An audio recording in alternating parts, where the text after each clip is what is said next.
In my never-ending quest for 3D printing perfection, I thought I would do a couple more upgrades. So I think the next one on the list is going to be a new belt tensioner here and a new belt tensioner here. So while you don't have to adjust the belt tension that often, it is kind of annoying, especially on this one here, because you have to kind of loosen 4 bolts and finagle it, and I don't know, it's not the easiest process. But what I noticed in looking at it more closely, and research online corroborates this, is look at that pulley on that belt right there, and the pulley for that belt there. So we have a timed belt, a belt with grooves in it, but the pulley has no corresponding grooves. And as soon as I saw that, knowing, you know, just with my automotive experience, I thought, are we dealing with potential belt deflection issues, which might lead to inaccuracies in printing? And apparently there are folks online that came to that same conclusion. So we're going to replace this tensioner here and this tensioner here with this product. Okay. Boy, I don't know if you can pronounce that, but I can't. I can pronounce made in China, but Bethany Bay? I don't know. Gee, got me on that one.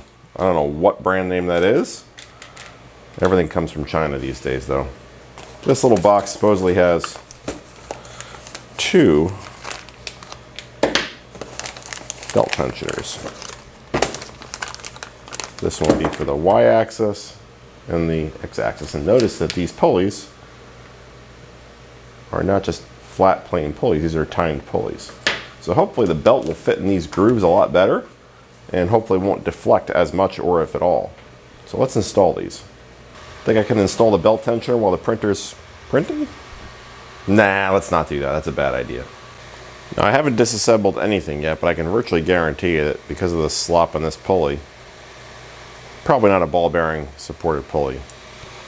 Is that the end of the world? I mean, does this y-axis see a lot of movement?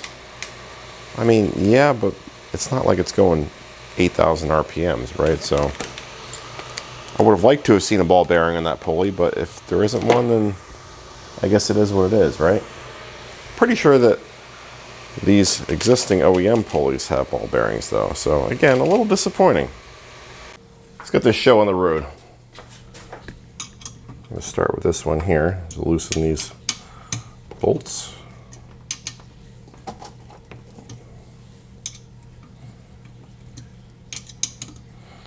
One thing I've noticed, if you own a 3D printer and you accessorize it any way, you're going to collect a whole bag full of parts. I guess that's a good thing though. So many spare parts. I don't think this kit came with any instructions, but this looks pretty self-explanatory, right? How difficult could this be?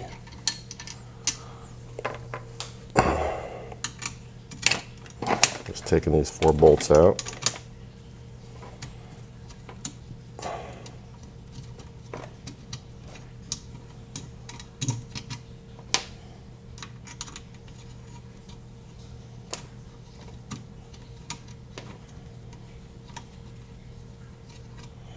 Our belt should be totally loose, and it is.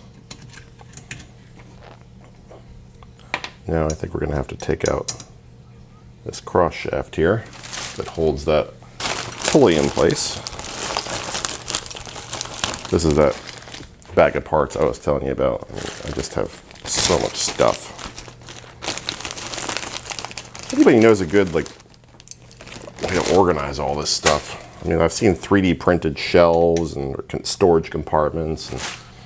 And, I mean, I've thought about doing that, but those prints look like they're going to take forever. If anybody can recommend such a thing, such a storage bin that won't take forever to print, okay, please leave a note in the comments so we can get the right sized wrench. Maybe this one? Nope. Jeez. Running out of these stainless Not stainless, these stamped steel is what I meant to say. Wrenches. Might have to go get a real wrench. This one's not the right size, huh? Nope. All right, let me get an adjustable wrench. Okay, got adjustable. Been trying to find a clean way to mount the Raspberry Pi to this thing too for Octoprint. But I don't know, a lot of the cases seem like they would take forever to print too, or just overly complicated. I might just get one that like mounts in the front here. I don't know, we'll figure something out. Maybe be the subject of a future video. Okay, so the old piece is out. And the pulley is probably, yep, it's inside the rail, so let's see if I can fish that out. If not, I'll just tip it on its side and gravity will do the work. I think that's what we'll do. There it goes. And these are just, looks like 2 ball bearings that are sandwiched together. And it works.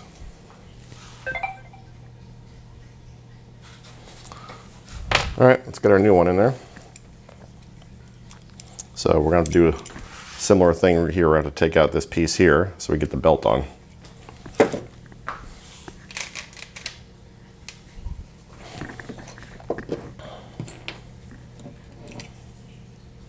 The hardware in this one looks a little bit beefier. Not that this is a highly stressed part, but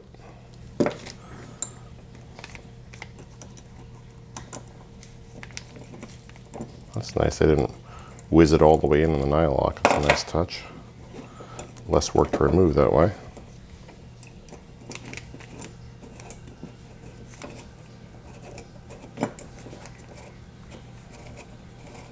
Just out of curiosity, let's see if there is any type of bearing on this pulley. I doubt it.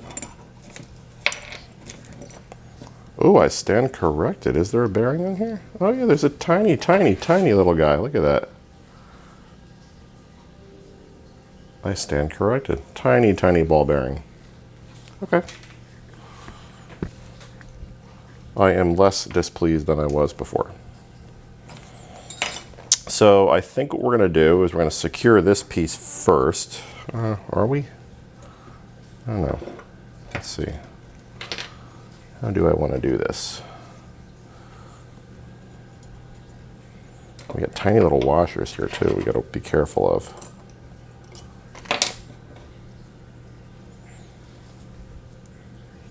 Let's see if this pulley fits in the belt. I mean, it should. Let's get the bit out of the way.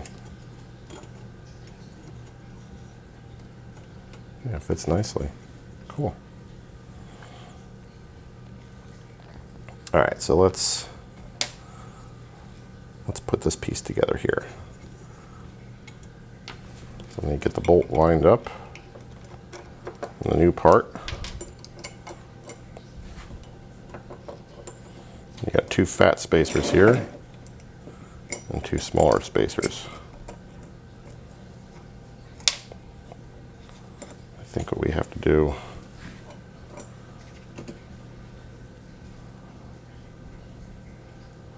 almost kind of need like a dab of grease or something to hold these thin little washers in place.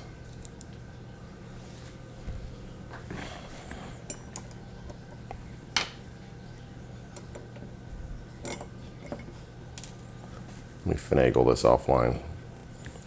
Trying something a little different. I'm holding the pulley on the belt. Let's see if we can just pinch this together. There's got to be an easier way to do this. Nope. That didn't work. Okay, I decided to try the dab of grease technique. So I got a little blob of Mobile One grease here. And where did I put the pulley? Oh my goodness, I should just wait until I'm awake to do this. Yeah, I know, you guys were screaming at me. You saw it right here, right where I left it. So let's take this off. Oh crap. Man.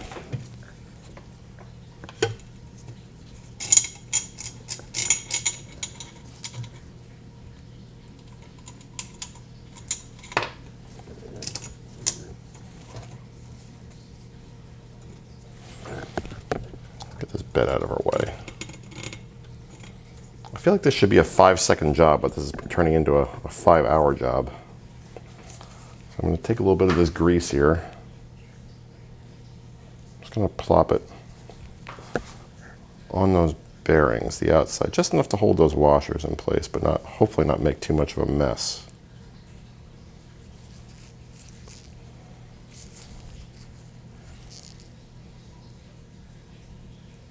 Too late, I've already made a mess. Maybe something like that. I'll flip it over and we'll do the same thing.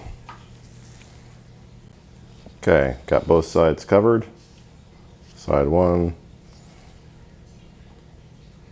Come on, side 2.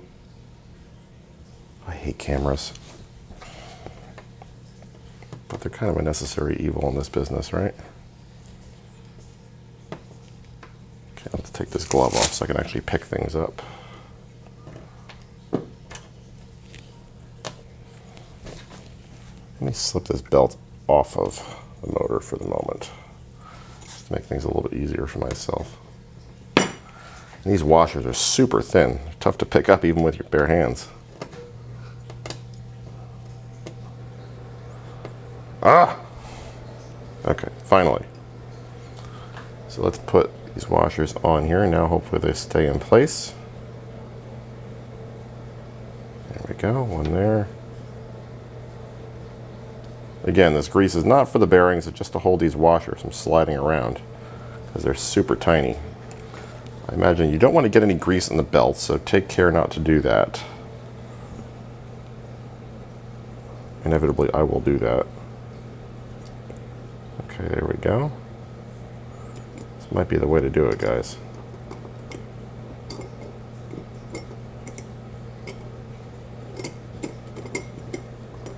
Let's get this thing ready here.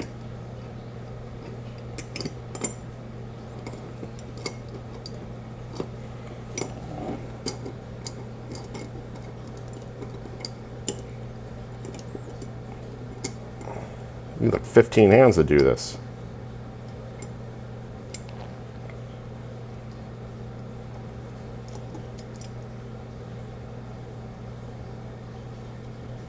Did I get it?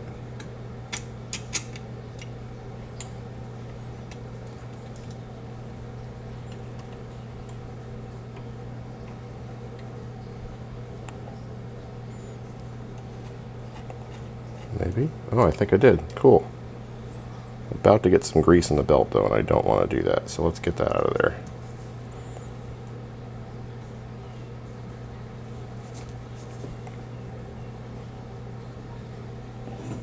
Or did the washer come out?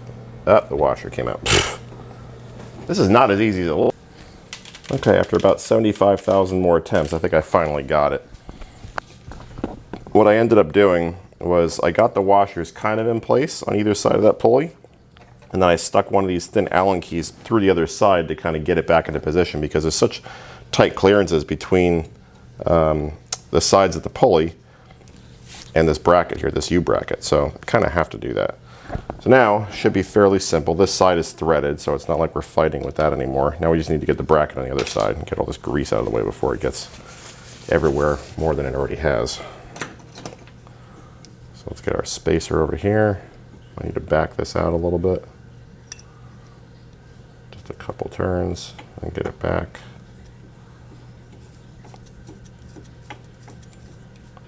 There we go.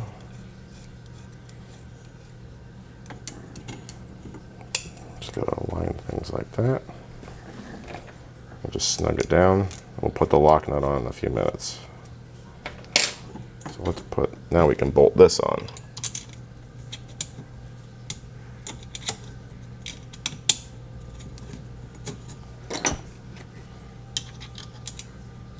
Maybe not.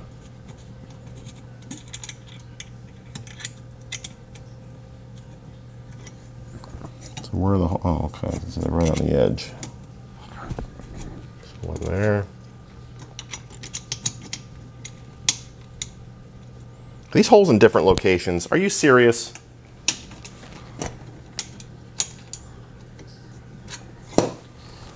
Gotta be freaking kidding me if this is the case. Throw this thing out the window. Unfreaking believable. All right. Looks like they gave you T-nuts though. It looks like we're gonna need them. Why couldn't they just drill the holes in the same locations? Everybody's gotta be freaking different.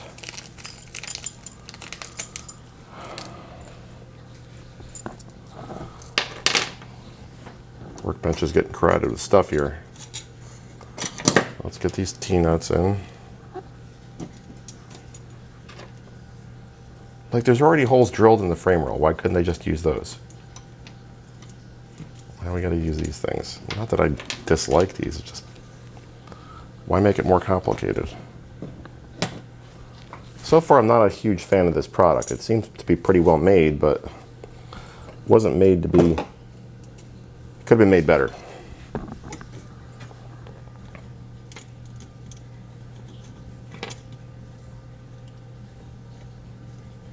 And we gotta find the hole there. That T-nut.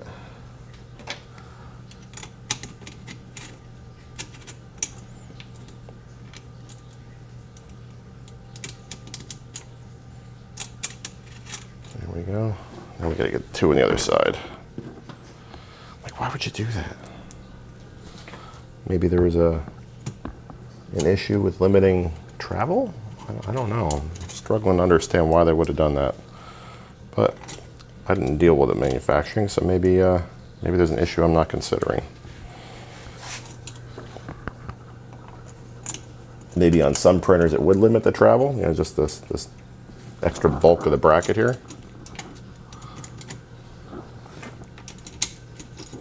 Okay.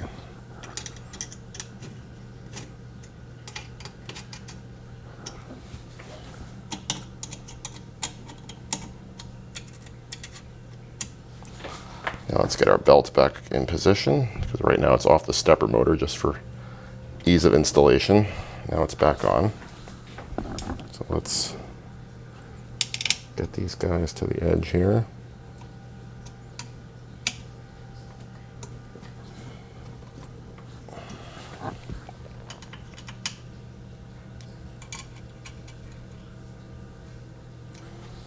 Now in theory, you can just simply adjust your belt tension by turning this screw, which is kind of cool.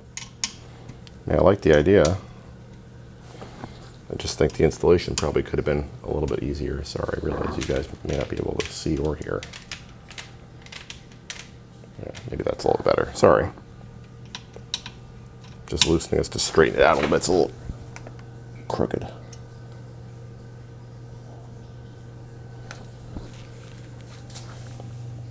That's less crooked.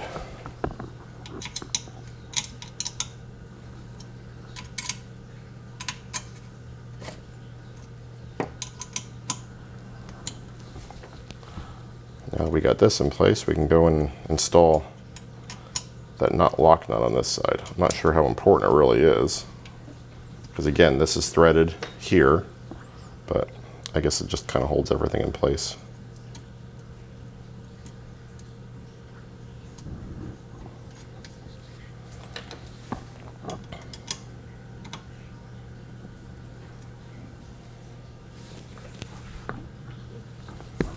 Everything seems to turn smoothly.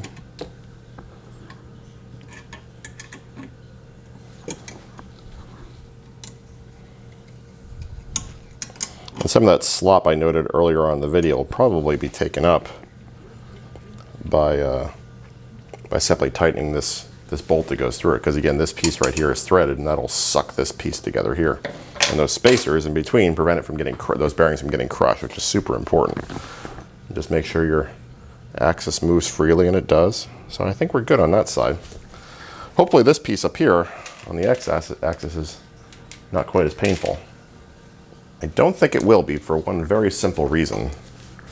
Remember that on the extruder, this belt is two pieces. Well, no, it's not two pieces. It's one piece, but it's split. So in theory, we should be able to reduce the tension on that belt, take the belt off one side, and slip it through here without ever disassembling anything. So let's try that out, because dealing with those spacers was not all that fun. So we reduce the tension. take this bad boy off. This seems to use T-nuts from the factory. Let's slip the belt off the extruder, hopefully.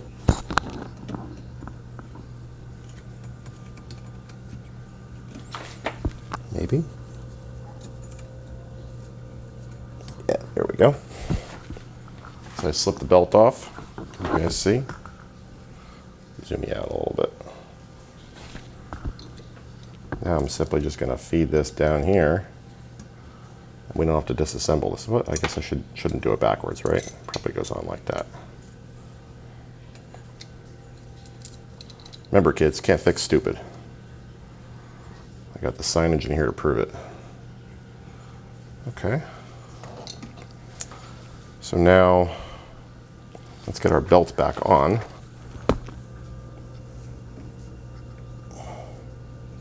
Okay, it's back in the groove.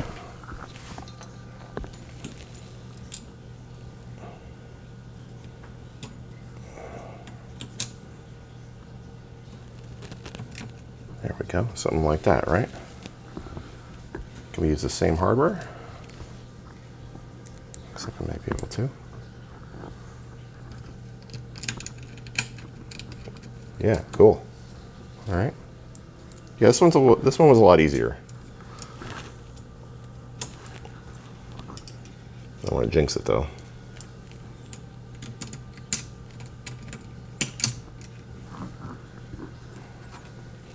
Gotta move that T-nut down.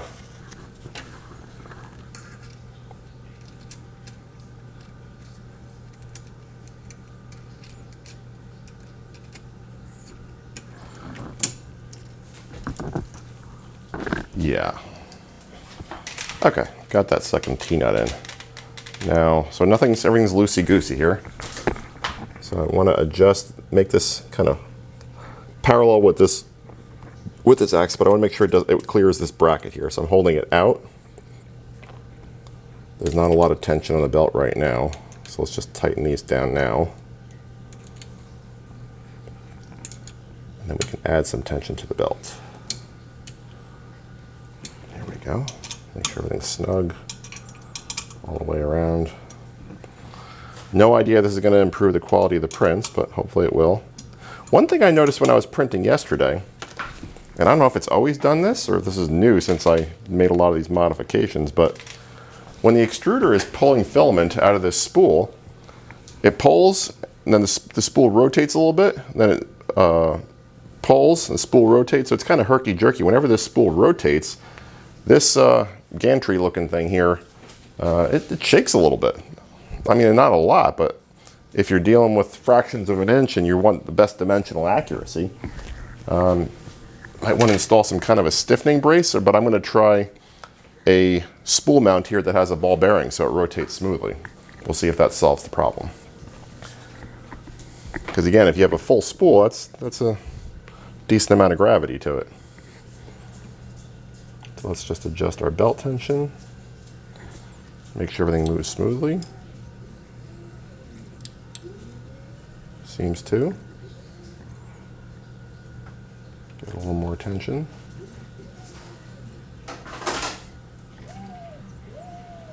think we might be good, guys. So everything moves back and forth nice and smoothly. Our tensioners are in place. Yeah, I guess we'll see if this improves print quality. Print quality seems to have improved somewhat. I'll do a benchy just to do it before and after. Here's a benchy from before. So, pretty nice quality.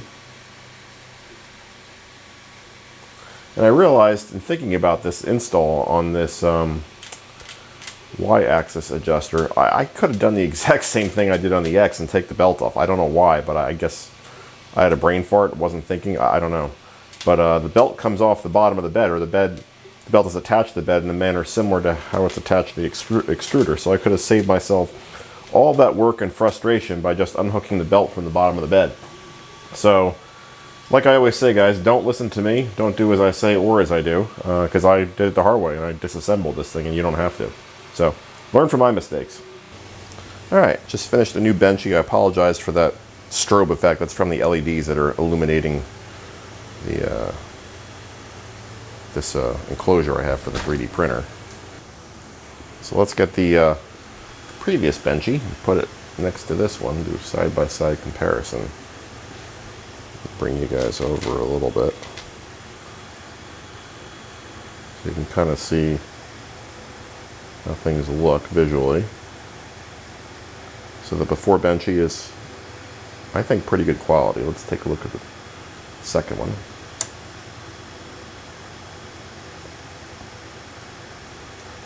I don't see any discernible difference.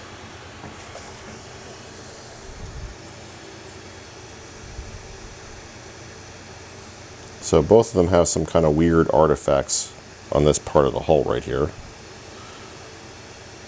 Don't really know why. If anybody in the audience knows why, feel free to chime in.